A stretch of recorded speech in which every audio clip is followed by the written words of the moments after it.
সে অনেককাল আগের কথা, এক গ্রামে একজন মাটি বিক্রি করে সংসার চালাতো।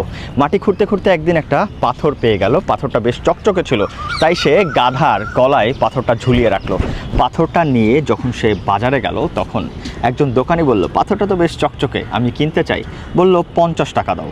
50 টাকায় দোকানি পাথরটা কিনে তার দোকানের দাড়িপাল্লার সামনে ঝুলিয়ে রাখলো। এরপর একদিন এক জুয়েলারি আসলো। জুয়েলার এসে তাকে বলল, এটা কোথায় পেয়েছো? তখন সে বলল, মাটিওয়ালার কাছ থেকে 50 টাকা দিয়ে কিনেছি, আপনি যদি চান 100 টাকায় নিতে পারেন। জুয়েলার একটু চালাক ছিল, তাই সে বার্গেনিং করা শুরু করলো। সে বলল 80 টাকা হলে আমি নিব। আর দোকানিও দিতে চাইলো না। জুয়েলার ভাবলো পরের দিনে সে নিয়ে নিব। কিন্তু জুয়েলার চলে যাওয়ার পর আরও একজন স্বর্ণ ব্যবসায়ী সেখানে এসে পাথরটার দাম 100 টাকা শুনে সাথে সাথে কিনে নিল।